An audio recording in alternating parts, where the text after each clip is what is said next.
a lot of my work is either dealing with women that are sexual abuse victims and helping integrate conscious masculine touch and intimacy into their lives, but also helping couples find focus again, find love again. Sex should be a story, by the way. A session should be a story, by the way. It needs to captivate your partner. There's a lot of viewers and people when they hear Tantra that they're like, I'm gonna go into this sex dungeon room and this guy is gonna watch me and my partner have sex or watch me do things to myself. Let's be honest, I wanna capitalize on that sensation. You should be scared. You should be terrified before you come to a session with me.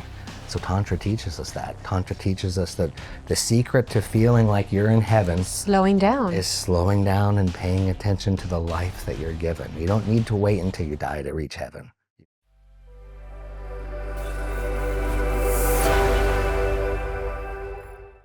Welcome to the Integrated Mind podcast, where we help you connect with your mind, your body, and your soul. I'm your host, Bel Valladares Gottlieb, your integrative psychotherapist. And I'm Nicole, your integrative family nurse practitioner. And we have a beautiful guest today. His name is Jay, and he's with Rhythmic Bodywork, and he's going to talk to us a little bit about how he has integrated his own experiences with the body, with the energetic self, and how that helps with healing and living a better, authentic life. Welcome. Thank you. I'm happy to be here. Oh, we're super excited to have you here. So at first, when I found you, I've always been intrigued by you because I followed you before we even made this connection. Happy to hear. Yes, but you're so far away from me. So I'm like, I wish I could live closer. But how life in the universe works is I started this and I reached out to you so we can actually meet. Happy for it. Yes, and I could learn your story and understand a little bit about what you do, how you've incorporated it into your life, how it has helped you. So I don't want to ask you too many questions all at once. Okay, perfect. Break them down. Let's start off with, what is it exactly that you do and how is it that you started this? Sure. I should probably touch that Rhythmic Bodywork is the name of my business, but obviously, as you know from my page and my advertisements and online presence, that I deal just as much with the component of the emotions as I do with the physical. So I got into this. I've been a practitioner for 26 years now. Wow. Started out fascinated by the human body, fascinated by the ability, I feel like, to be able to heal someone with just your own touch.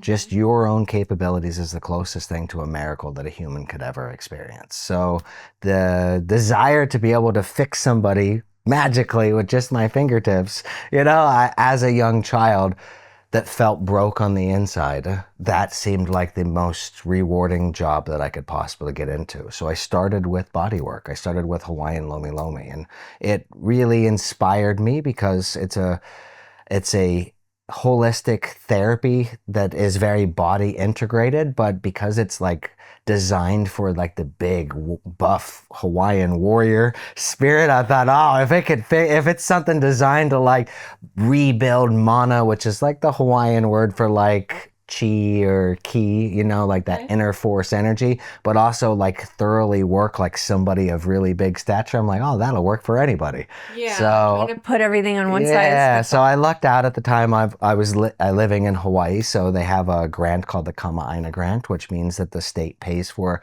a good portion of the education if it's something that's traditionally Hawaiian.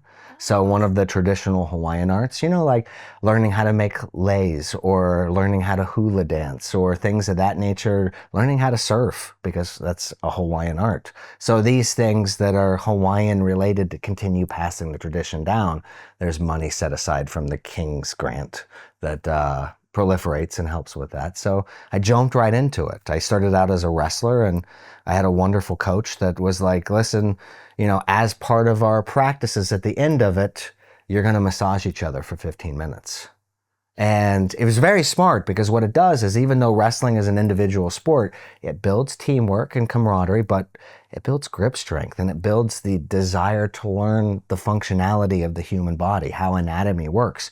So you can take advantage of it in wrestling, but it helps you learn how, oh, this muscle does this and this does Yeah, that, like you know? actually. Yeah. So for some reason, I just loved that aspect of it because I was like, oh, this could change my game forever. So I dove into it, and next thing I knew, guys were wrestling each other to see who was going to be my massage practice partner. I'm like, there must be something into this. And again, you know, coming as a person that had dealt with some abuse early on in childhood, I felt like, you know, let's face it, if you're abused, you become kind of a people pleaser. You really, Yeah. you know, you want to adapt and help others because you feel bad yourself. And hence that wanting to fix people with these hands kind of came into play. And so I just dove headfirst into it, and I really loved it. And for years, like, it was just, if it wasn't seen on a CT scan or an MRI, to me it didn't exist. I didn't believe in spirituality at the time. Really? I didn't believe in, even, I'm a Reiki master now, and I didn't believe in Reiki. You know, I was like it bread and bones, like a nurse practitioner. You know, I'm like, I need that Western approach. And then for a Very while, cookie cutter. yeah, and for a while, again, because it was cookie cutter, it just wasn't giving me the results that I wanted. And it wasn't healing me as well, you know, like I felt like, yeah, sure, I'm helping other people, but I'm not really truly understanding the component of emotional release, not really totally understanding, you know, like, sure, there are physical ailments. I go to the gym and I tweak my shoulder, or I sleep on my side and I'm always tweaking my, you know, the muscles that are in my neck, you know, my sternocleidomastoid or my trapezius. But, you know, like those are, you know, like those are part of the problem, but also we hold on to a lot of stress because of our emotional components. 100%. So because we're in this stressful state, injuries happen more often. And I wasn't totally understanding that. And in myself, I continued to experience moments where I personally felt numb. And I understand that's an emotional barrier that we all place on ourselves. And for my clients that felt emotionally numb, my old way of doing things had no way to relieve that problem for them. So I just started diving into the psychology component, and now the Tantra component. I've been a Tantra facilitator for over a decade now. And like, I find that has become that missing piece. So now my business evolves around half body work and half Tantra. I get to teach people how to become more intimate with themselves and their partner. And through that intimacy, that connection that they build within themselves, I'm also able to help relieve issues with their body with these hands, the actual goal that I originally set out to do in the first place. So we talked about how the massage and how that developed into the missing piece of the connection. Tell me a little bit more of Tantra or tantric work. Yeah. Because I think people have a huge misconception, They right? do. And you know where it all starts? Here in the West, the first kind of inclination, as like the 70s were kind of winding in and people were starting to understand Karma Sutra. Well, now here comes Sting. You know Sting, the musician. I'm going to his concert. Oh, well, Sting's awesome. And Sting is a lifelong Tantra practitioner. Really? So Sting, obviously, during the height of some of his fame, would go on these, you know, like David Letterman and things like that. And he'd talk about like 6-hour Tantra sex sessions. So now the entire West is like, oh, Tantra, that's just like miscreant, dark sexual art full of like, you know. Red room. Yeah, exactly. They're like, oh, those weirdos. Yeah. So unfortunately, I don't want to say that's hindered Tantra in the West, because we all appreciate that aspect, because what Tantra really is it's an art based on captivation that's strong enough to pull you out of the anxieties that are constantly swirling around in your head and forcing you into the present moment, into your body, into feeling, into sensations. You know, like I talked before about how a lot of people feel numb, just like those numb people that like they need to cut their wrists, you know, because they want to feel pain rather than feel nothing. Exactly. To a degree, everybody's on that spectrum. They feel a level of numbness, you know, whether it be something that was emotionally caused or because we sit and we talk on our phones, we text and we type like this with our heads down and our shoulders rotated forward.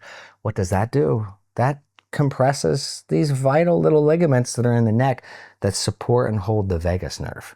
The vagus nerve, for those who don't know, all these Vedic charts that you might have seen with all the chakras on there, well, the vagus nerve really is that chakra line, because what it is a robust nerve from your brainstem that feeds electrical current to all your vital organs, your liver, your lung, your spleen, your stomach, your intestines.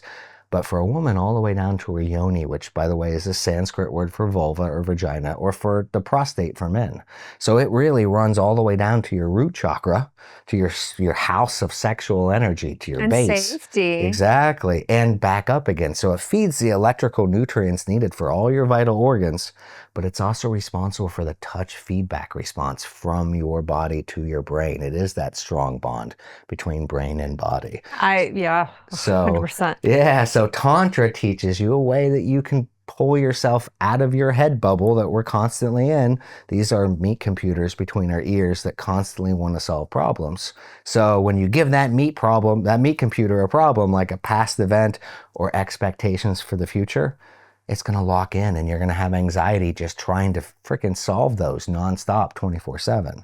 Tantra teaches us that you don't need to go and meditate for 12 hours a day and give up all. We don't have earthly that wants. time. Exactly. We live here. You have stuff to do. Yeah. So, like Tantra teaches you an express route to get out of your head and into your body that doesn't require you standing still and dropping focus of everything. In fact, what it wants you to do is enhance your focus on everything.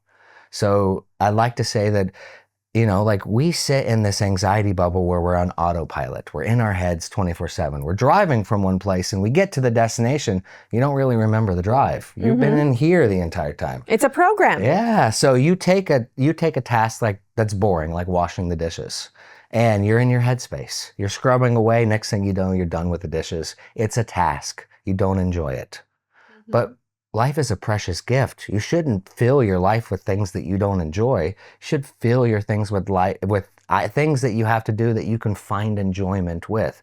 And you can do that with even the most mundane. Like, so washing the dishes, a great analogy of Tantra is it's not always about sex or not always about sensuality. It's about captivation, to pull yourself away. So yes, sex and sensuality is a strong, captivating, moving factor, probably the strongest on earth. It's going to lure your attention away from everything. But you can take washing the dishes and have the same effect. You could feel the bubbles against your skin. You could concentrate on how slimy the soap is, how cool the water is to the touch. Or you can find pleasure in actually scrubbing the crud away from your dishes. Like, how often do you focus on trying to find pleasure out of things that you would normally be disgusted by? It's an essence of highlighting your own senses to enjoy the moment that would normally disgust you, or enjoy the moment that you would normally not even care about at all. But to find pleasure in that is to find the present moment in that. To get yourself out of the headspace, not thinking about a fight you had last week or traffic that you're expecting in an hour to get someplace important. You're not focused on those things. You're focused right where you are, right where you need to be, focused on how the sensations feel. I mean, like, we're always focused on, the ability to see or the ability to hear. Like, those are our primary, like connection to the world. But like, those are only 4 things. 2 eyeballs, 2 earlobes. But your body is filled with pleasure and erogenous zones. It's filled with all these nerve synapses that run straight up to the skin, where you can feel a cool breeze that just hits the back of your neck. You could feel the sensation of warm water. You could feel the sensation of touch, and not just the sensation of touch, but pressure, glide, even scrapiness versus softness. Like, you have this reception ability that's over the entirety of your entire body. The largest organ in your body is your skin. So like, use it to its full benefit. Like, that's how you live life, how you stay locked in the present moment, how you achieve nirvana. You don't need to meditate for hours a day. So Tantra teaches us that. Tantra teaches us that the secret to feeling like you're in heaven Slowing down. is slowing down and paying attention to the life that you're given. You don't need to wait until you die to reach heaven. You can achieve it right here. You can enjoy every second that you're alive by focusing on what matters most, how you're feeling in the situation, how you're really feeling, rather than That's so how you're thinking. therapeutic, because that's how I work with my clients.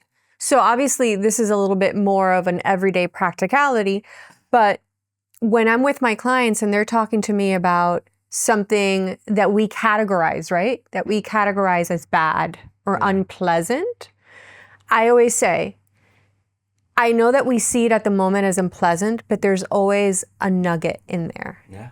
There's always something from that experience that you can learn from, become more aware of, and embrace. Yeah. Because that's when you kind of really become present with your life. Yeah. So I love the fact of how you gave that analogy of what really Tantra is. It's very similar. I guess it would be probably like mindfulness on steroids. Exactly. Yes. Yeah. Right? It's kind of just being in the moment with yourself and what you're doing. It's true intimacy. If you look at the definition of what intimacy is, I mean, there's a reason it starts within. You know, intimacy comes from within. It's becoming intimate with yourself, understanding yourself before you can understand others. Yeah. You know, in the spiritual world, they like to say, oh, fill your cup first before you fill others, or, you know, put on your mask in the airplane before you help others. You know, Yes. like you got to fill yourself, and not just fill yourself with like a water pitcher, but feel yourself before you could feel others. Understanding how you are in a situation helps you interact better with somebody else. And that's really what the world needs right now, is more intimacy.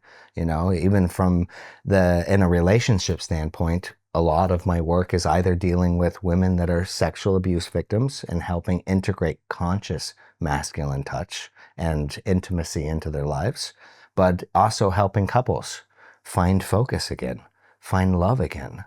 You know, so much of the world today, they get their sexual education from porn. And unfortunately, porn does not have time for intimacy. No. Porn has time for engaging sexual acts that look good for the camera, but don't exactly build pleasure. And it's like that instant gratification. Exactly. Like now people have so much access to it. Like porn is free, OnlyFans, like. Oh, dating. Yeah, like you just get a quick fix.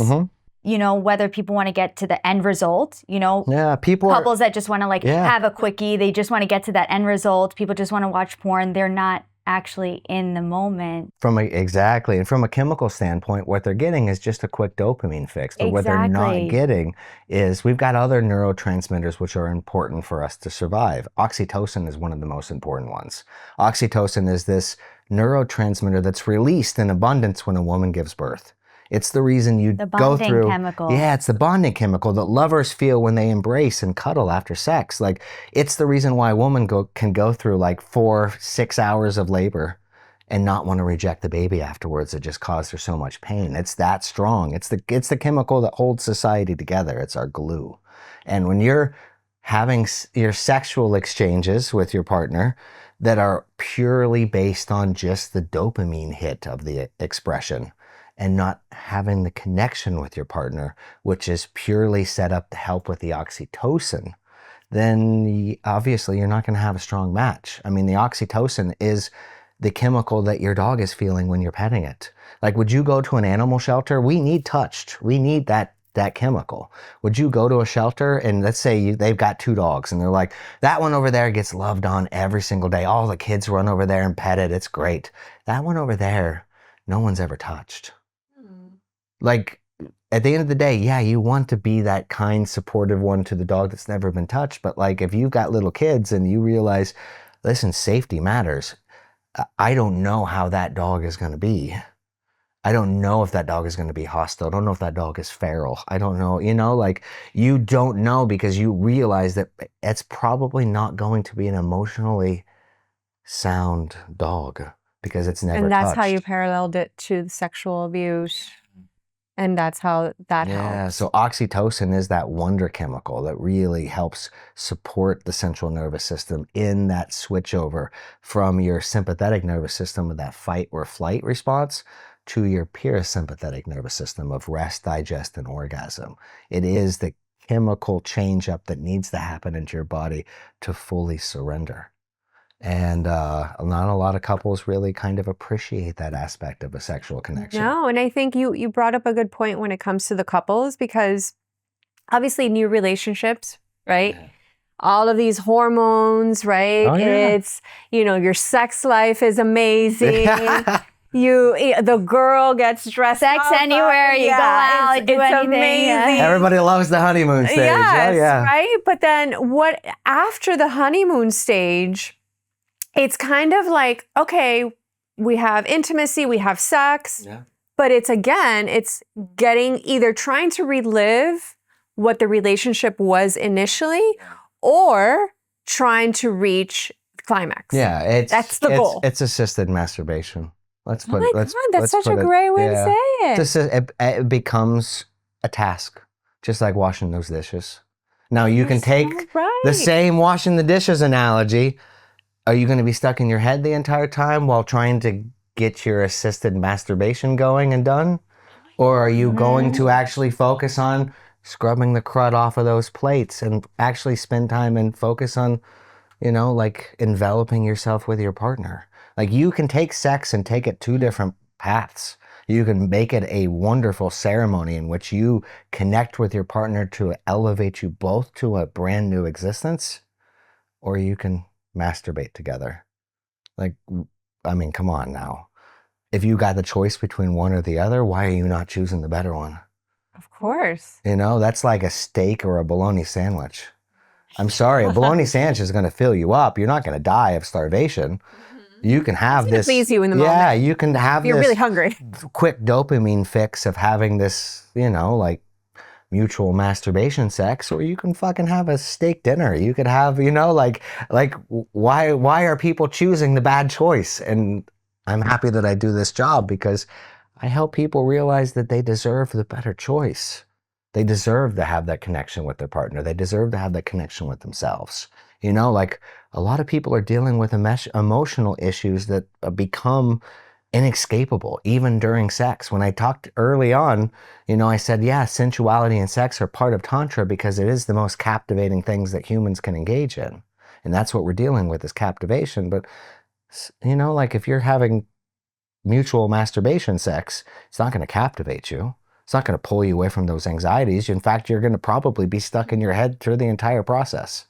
Or you're thinking about porn just to get the quick thing going. That's not what sex was designed for. It was meant to bring the union together of the masculine and feminine. Intimacy, bringing the relationship to the next level. Yeah. Just to grow together, not stay stagnant. Exactly. And that doesn't just mean be a boss babe or be a man who gets his stuff done from work and grow together financially. No, grow together emotionally. And which I would say is a big contributor to divorce. 60%. Wow. Yeah, 60% of marriages end within 5 years? It's crazy. Yeah. Yeah. Yeah, people are fading out of that intimacy zone and into that masturbation zone pretty damn quick. And they have no idea this exists. They don't. And and it's not their fault. They just don't teach this. Yeah. And we also have things that make that bubble a little thicker. We have traumatic experiences. We have, a lot of my clients are women that have dealt with sexual abuse, either recently in their existence or growing up. Tell me a little bit more about that. I mean, obviously. That's the one that sticks to me. Yeah, it's the one that sticks to me. It's the primary focus of my work. I mean, helping couples use the same skills that I use to bring someone at their most vulnerable are useful for every single couple. But my bread and butter, the thing that I love the most about my work is taking a woman who has been in these situations traumatically.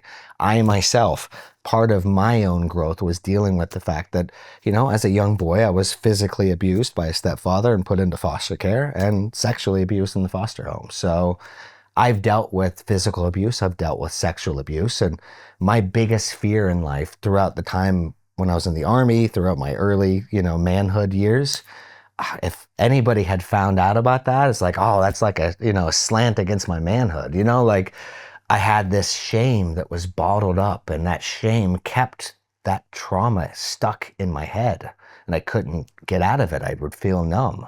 So for me, I found a way to liberate myself from that. Here I am on this podcast talking about what 2 decades ago would have been the scariest thing for me to admit to a single being, let alone an audience of strangers, So like the world is a much better place because I'm liberated from my own shame, because I can focus on other things than what brings me more shame. So when I'm dealing with clients, my all-time favorite clients are clients that are brave enough to come and see me after being sexually molested or raped. Because, what are they feeling? The same shames that I felt. What are they feeling? They're feeling that they're going to meet the man of their dreams, and because they're instinctively pulling away from sexual attraction or desire or touch from the masculine, has them terrified. They can't make that connection intimately with anybody else because of fear and because of their own shame.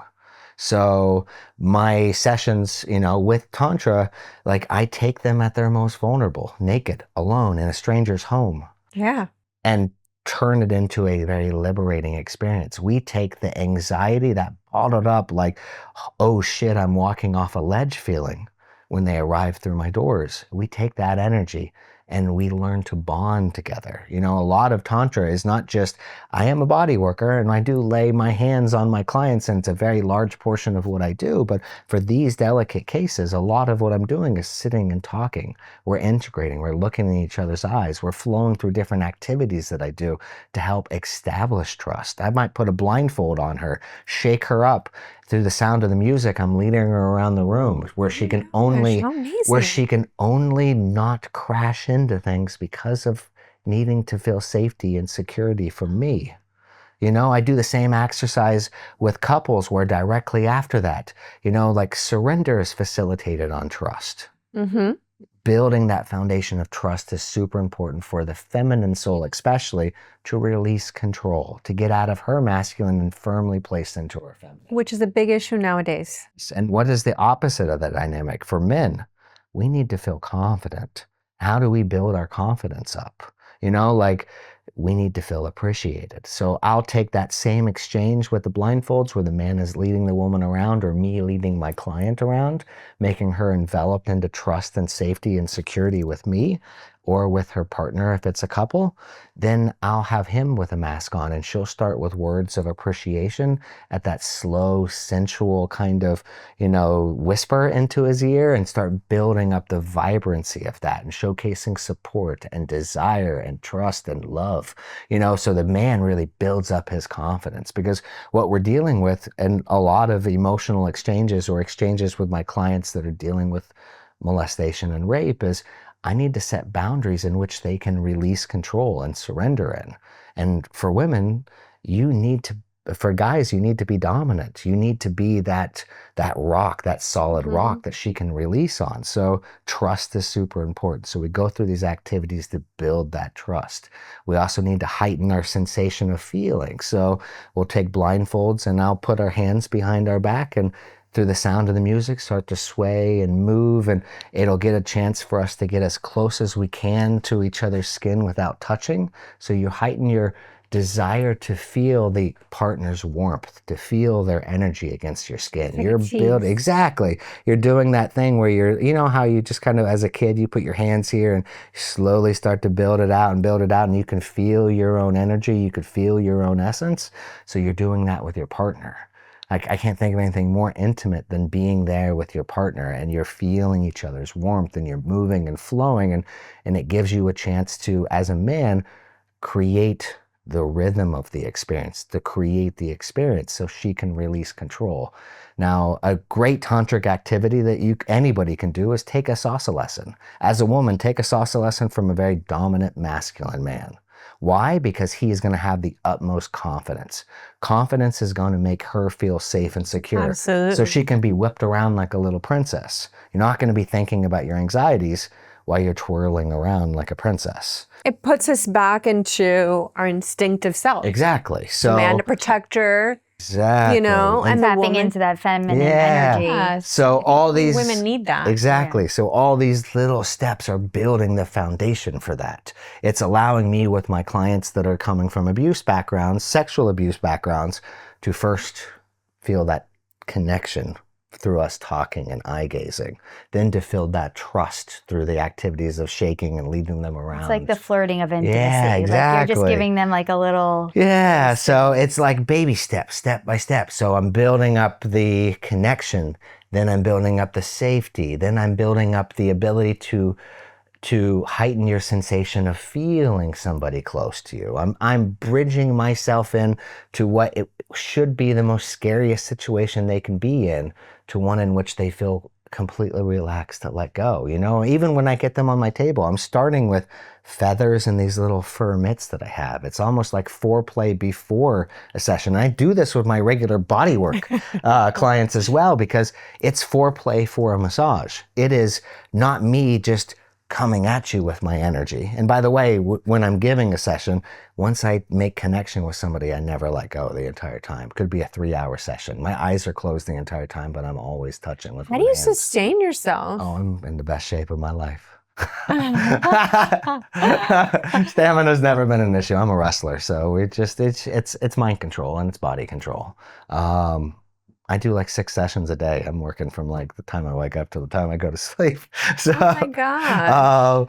But it's, you know, like when you're going through these situations, when you're bringing a client from being in that vulnerable state of naked and alone in a stranger's home, these extra little steps to integrate myself and my masculinity into the equation, where you're dealing with connection, you're dealing with trust, you're dealing with heightened awareness, and you're also using those activities to start to create that rhythm and that dominance, that the feeling that the man is in charge and that he knows where this experience is going and he's comfortable in handling everything that possibly arises.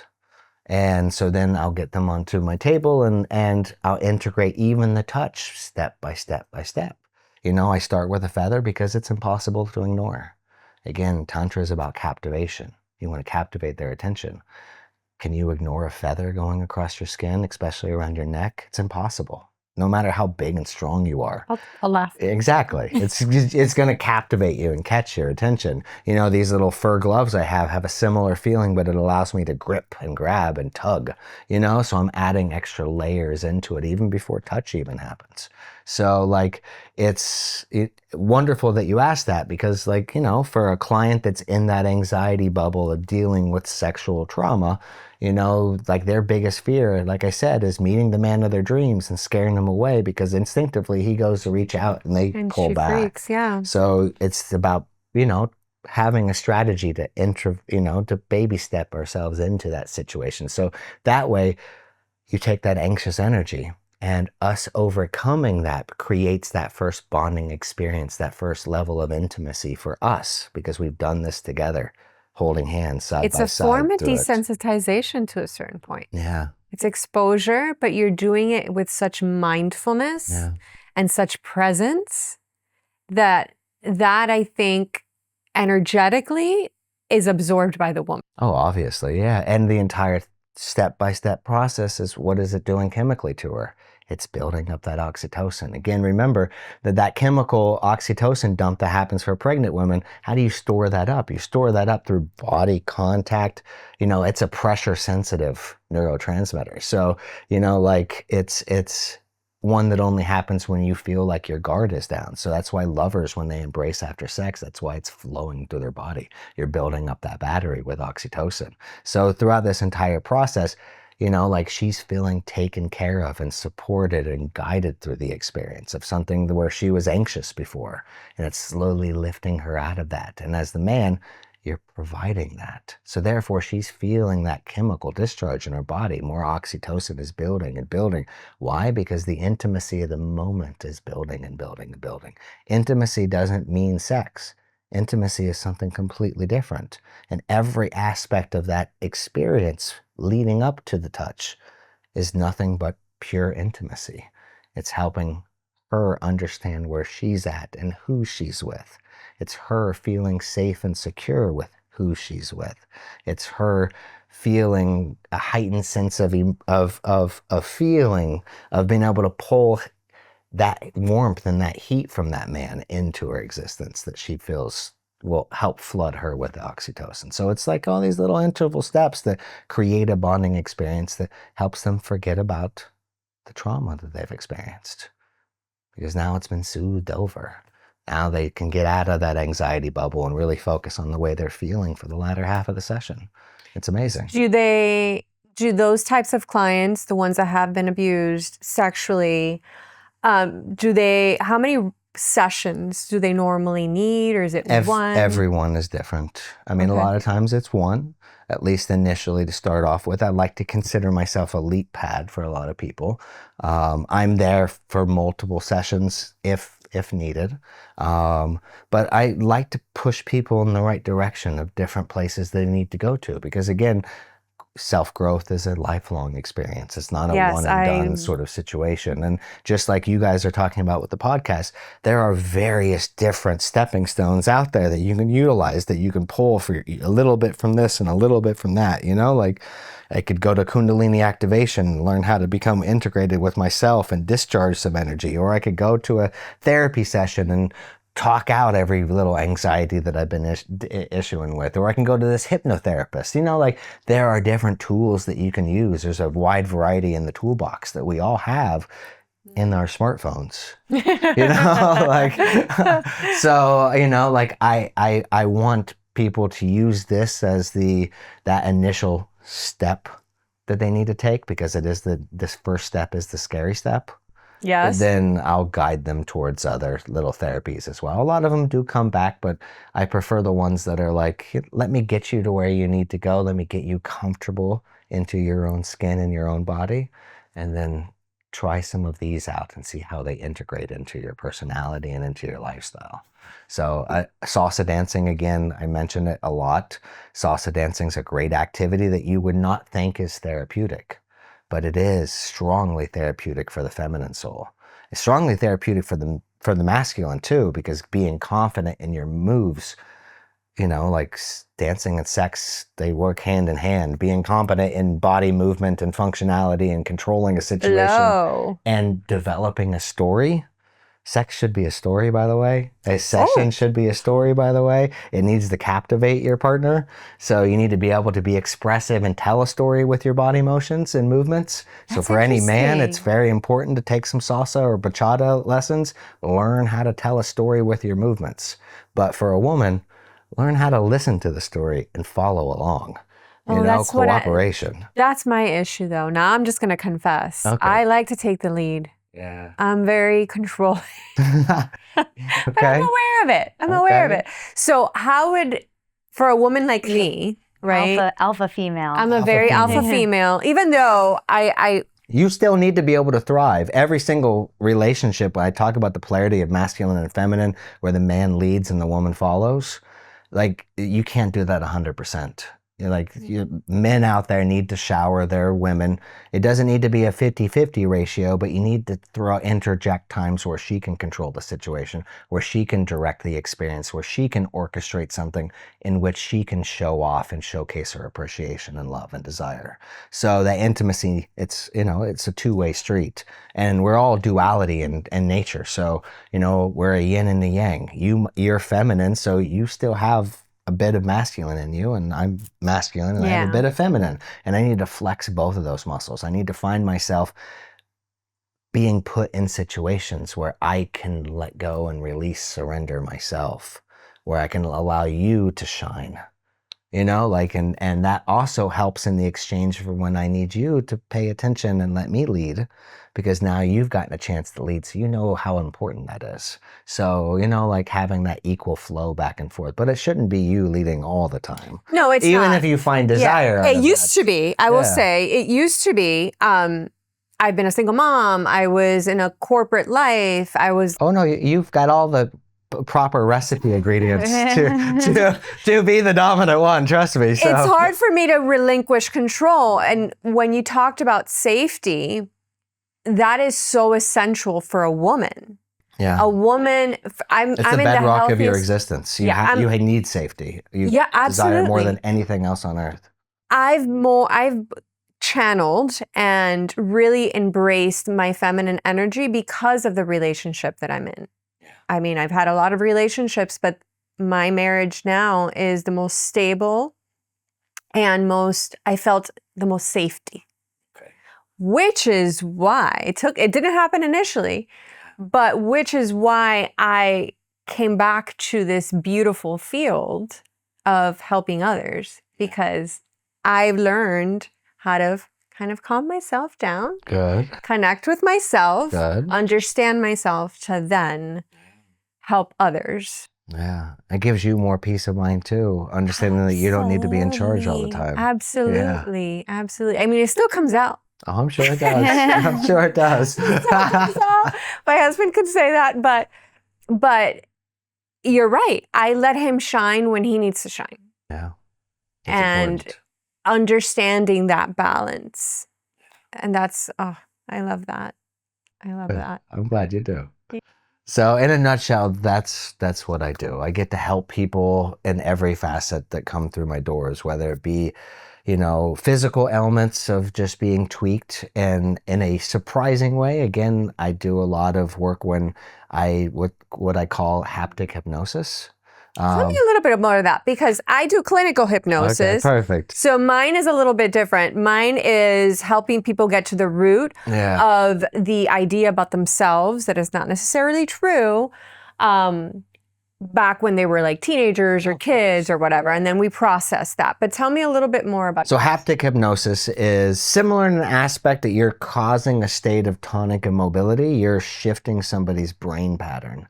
But in the usage of either my Tantra work or my body work, the reason why I'm doing it is to shift them out of the sympathetic fight or flight response that we all have to a more, like healing parasympathetic mode. So that parasympathetic mode is rest, digest, and orgasm. It's the central nervous system aspect of basically turning down the machine that is us. So when a hypnotist will swing that pendulum in front of your eyes, what they're doing is they're creating a steady, predictable rhythm. The left hemisphere of our brain really loves predictability. Yes. Especially for a woman. I mean, your safety relies on, and security relies on being able to predict situations. So that side of the brain really loves it. It locks in. It locks in from childbirth. It's actually that circadian rhythm that a mother, when she's rocking the child to sleep, and that predictive motion, that's what you're tickling that side of your baby's brain, basically.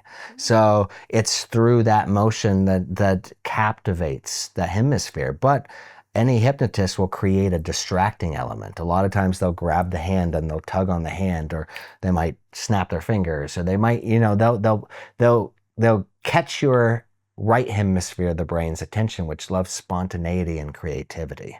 That's the artistic side of the brain. And when both hemispheres of the brain are both equally intrigued and they're both firing up, but they're not in complete synchronicity. It's like that little thing you do when you're a kid where you're trying to pat your head and rub your stomach at the same time. You can't really do it effectively on yourself. Why? Because both hemispheres of the brain are engaging and you're almost hypnotizing yourself. That's haptic hypnosis, but I'm doing that on somebody else. Turning their body into that pendulum by creating a steady rhythm that they can only pay attention to with the hemisphere of the brain that is active when that comes alert. And then I'm hitting different key elements on their body to catch their attention on their right hemisphere of the brain. Sparking both of those up when they're both not synchronized and firing up, you automatically switch into that state of tonic immobility. It's like taking a shark and turning it upside down. I don't know if you've ever seen videos of what happened with a shark. If you take any shark, no matter how big it is, a huge great white shark, and you're able to flip it upside down. In fact, that's how orcas are able to eat great whites. They ram them, and then they flip them upside down, and then they eat their liver. So exactly. But that causes you to just shift. So what that does is it causes my clients to completely melt on the table instantly. Boom. They go right into this where their body goes, that little shake that you do right before you fall asleep? Yes, that happens to me all the time. Yeah, that's you shifting into your parasympathetic mode. So the same thing happens with my clients. Shake like that, out. I mean, I want to say out. They're awake and conscious the entire time, but they're in outer space. That's the best way that I can put it, is they're in outer space. They're hypnotized and they're experiencing all these sensations of the body being worked on in the process where their mind's just like, I can't think of anything else. They're melted. So with my body work and my Tantra work, it's a vital tool that I use in my sessions. Wow, this is super unique. Thank you. Yeah, because I mean, why am I going to live a boring, normal life? I gotta want the be steak. unique. You want the steak. Exactly. You want the steak.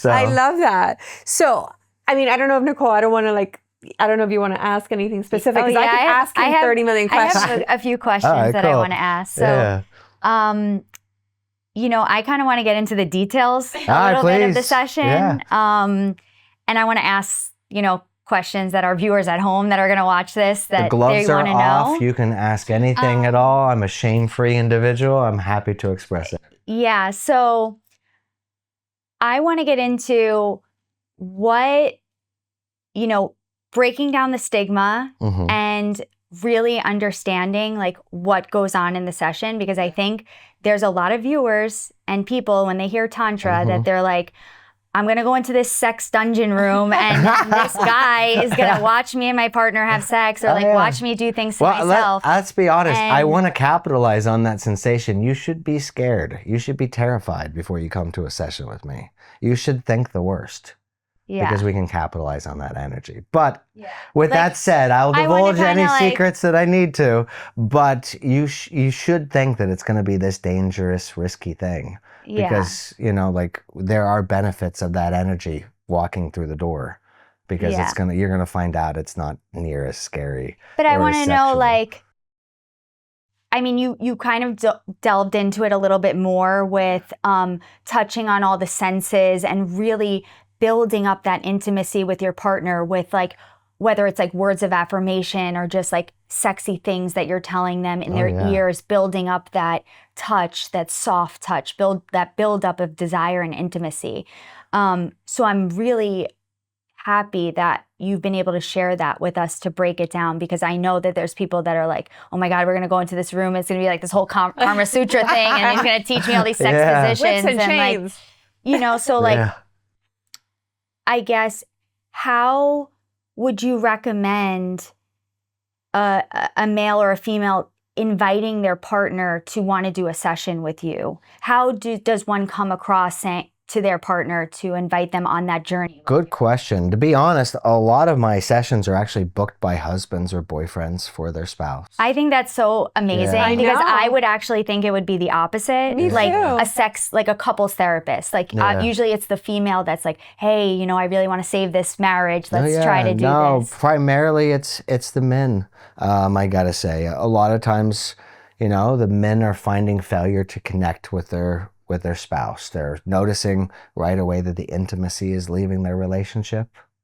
So I think that probably triggers it a lot if a woman's in her headspace predominantly when she's constantly claiming she has a headache rather than engaging in intimacy. Yeah, I don't feel like it. I'm tired. I have a headache. I had a long day. I had to take care of the kids. So I think a accumulation of a while of that response has probably got the men searching for other answers, or they're doing the right thing and maybe their wife or wife's friends may have talked about Tantra, so it engaged them to look it up online and through that found me. Okay. Or a lot of couples, I've been the last ditch option.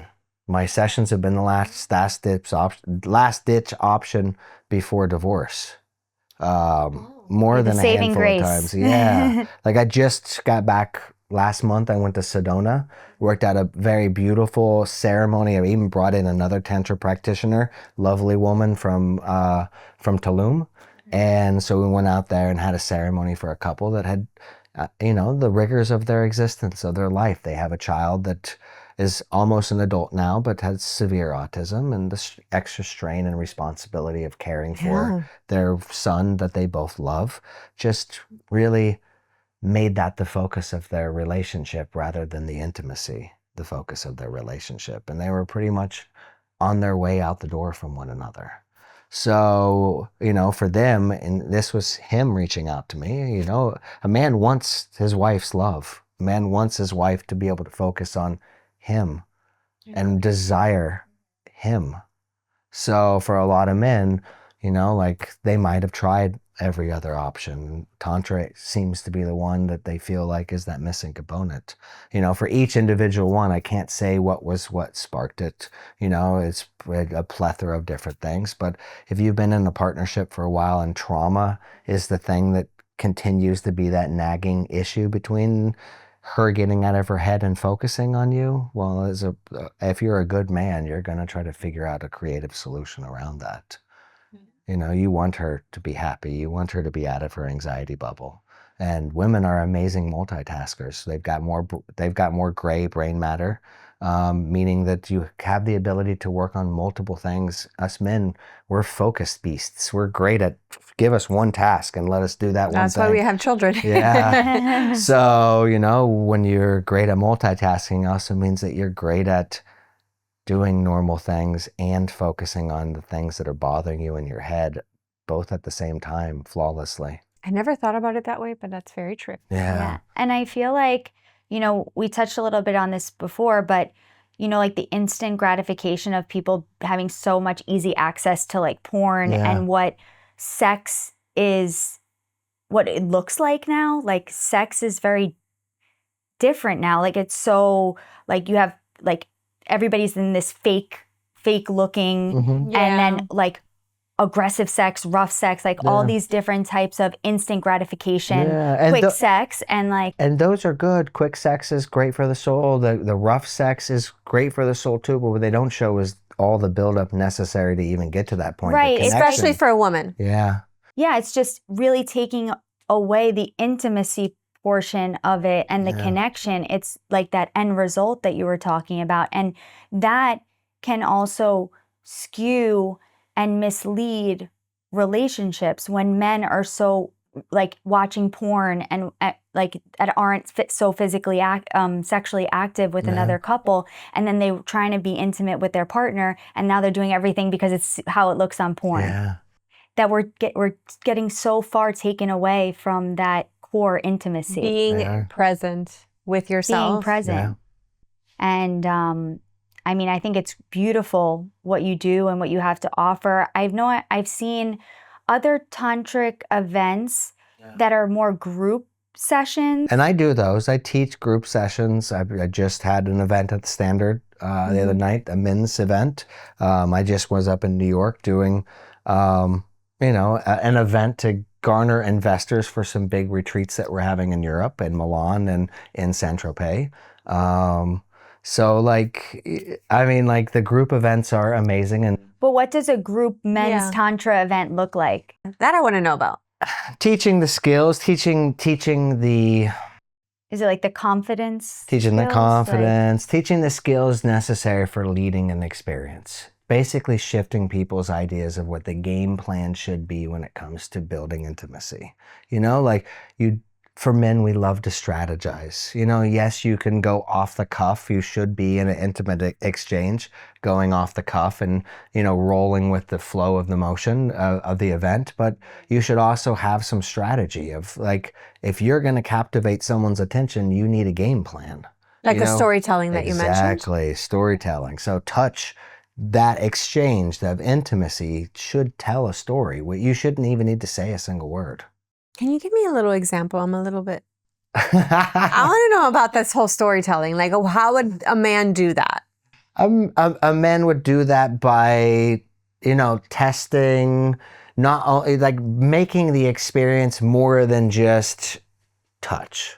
Okay. Or more than just caress. It would be storytelling without needing to say anything, by teasefully playing with the dynamic of passiveness and aggressiveness, I guess you could say, by ramping it up, not only with just the pace of the touch or the pressure of the touch, with the communication through the eyes, through the kiss. You could instinctively be soft and sweet, and then in a blinding second catch her by surprise and push her against the wall, in a tactful, not a hostile way. It's like salsa dancing.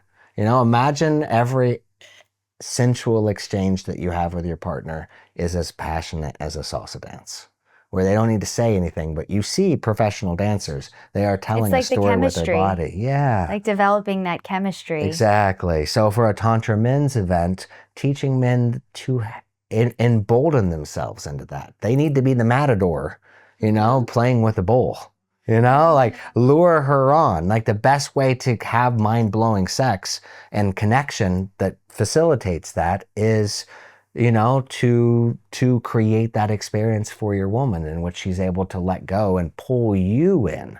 Desire you. No headache becomes part of the equation when she's reaching out for you to grab you, where you're teasfully playing and alluring her. So it's building that strategy. Trust me, I'm sure women around the world find pleasure in me teaching other guys how to do this. I'm Yeah. sure. It is the Do you gift ever that have keeps on clients that giving. like fall in love with you? Because you're like doing all the things. I'd be like, are you single?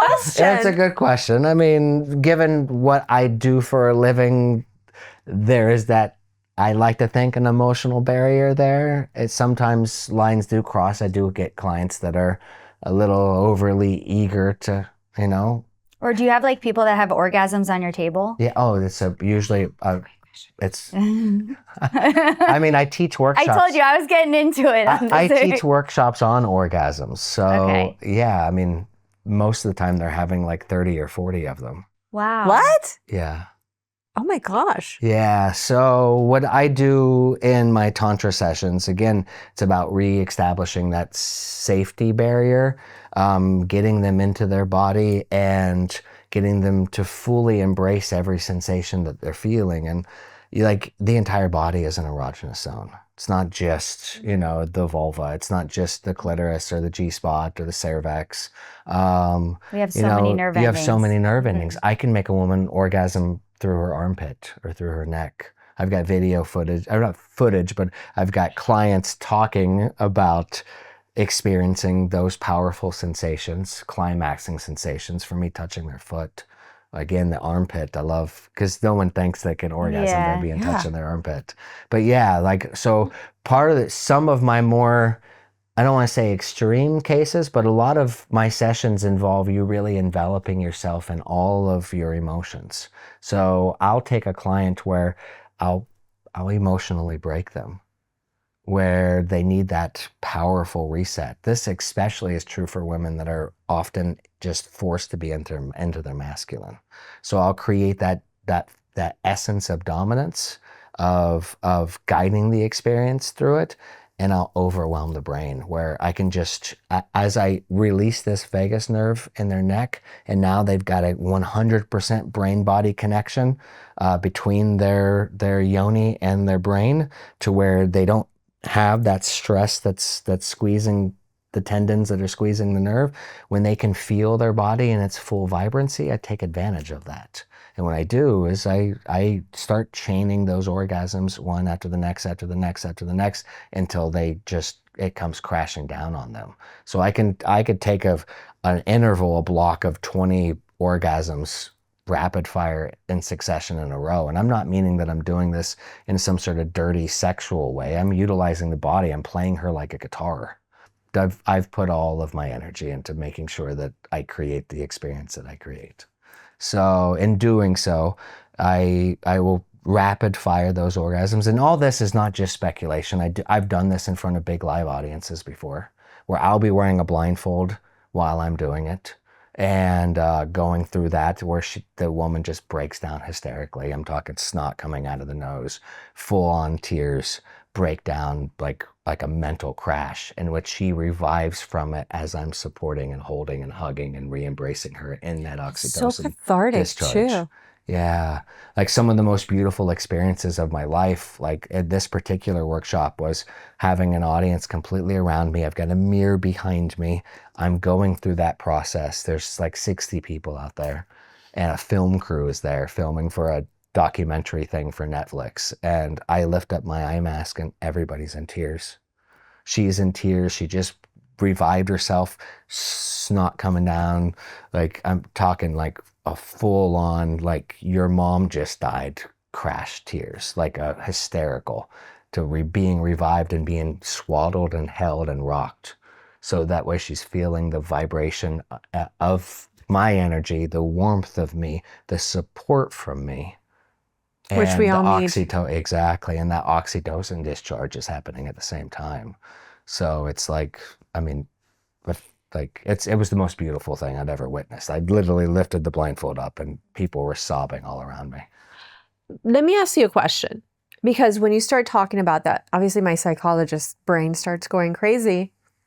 I truly believe that a lot of our society's issues are due to avoidance and resistance. Yeah.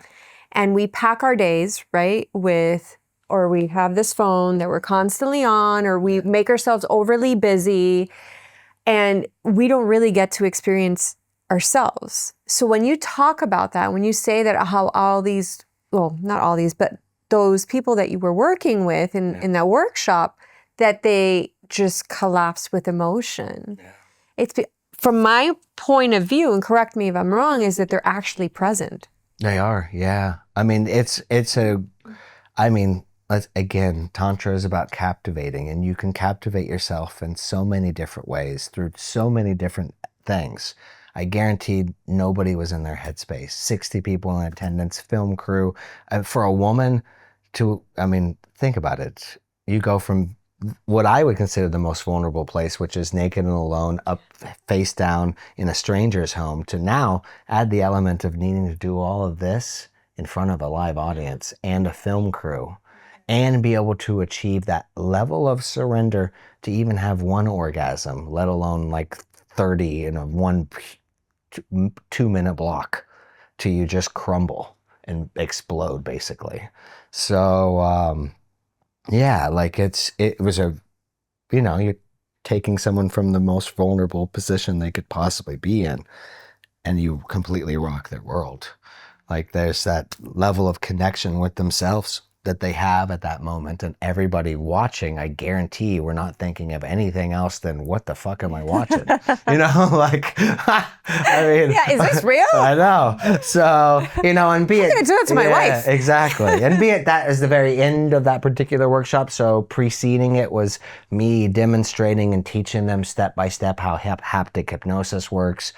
At that particular event, we also had acro yoga, so that they could flow through. For those who don't know what acro yoga is, you have a base and you have a flyer. So activities designed around, and that's another one like salsa dancing, where now it's a partnered activity where the woman needs to trust. I've done it. Yeah, it's super cool. But you got to trust as the flyer, right? Yeah. The man needs to feel confident that he knows what he's doing to be the one supporting you. Mm-hmm. So again, in essence of like, yes, that's the dynamic we want to nurture.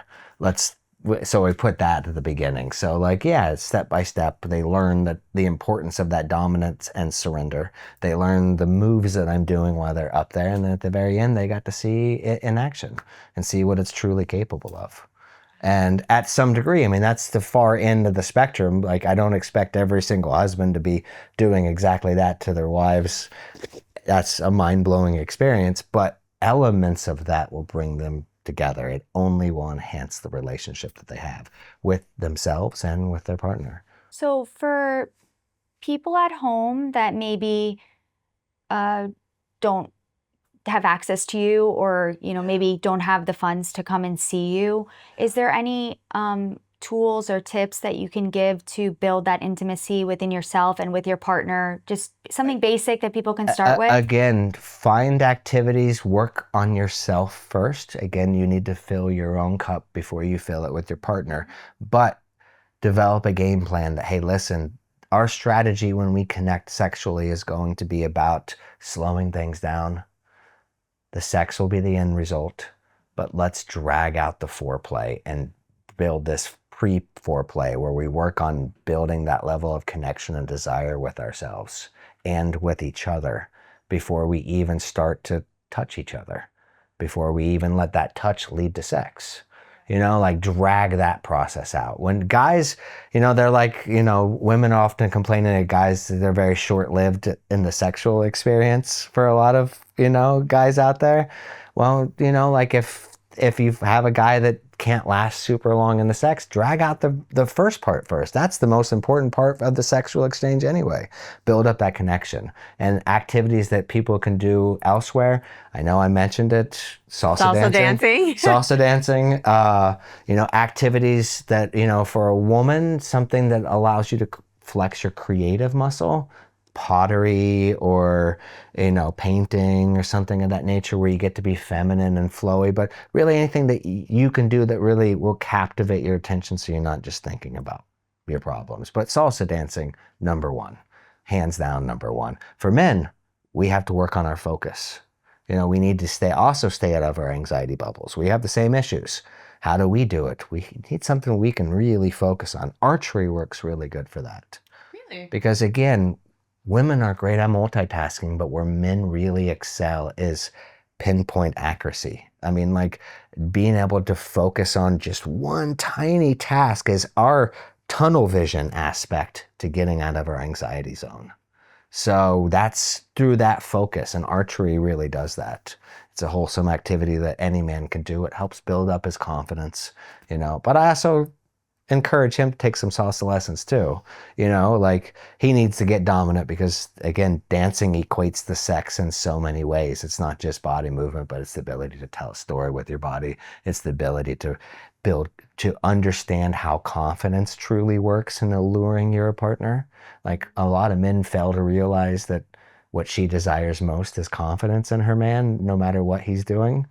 And guys don't you are who you want to be. You just need to focus on that. So if I'm going into every sexual exchange or every sensual exchange with a partner, and my number one goal is to stay as confident as I possibly can throughout the process and pay attention to her at the same time, you're going to do a flawless job because that's all you really need.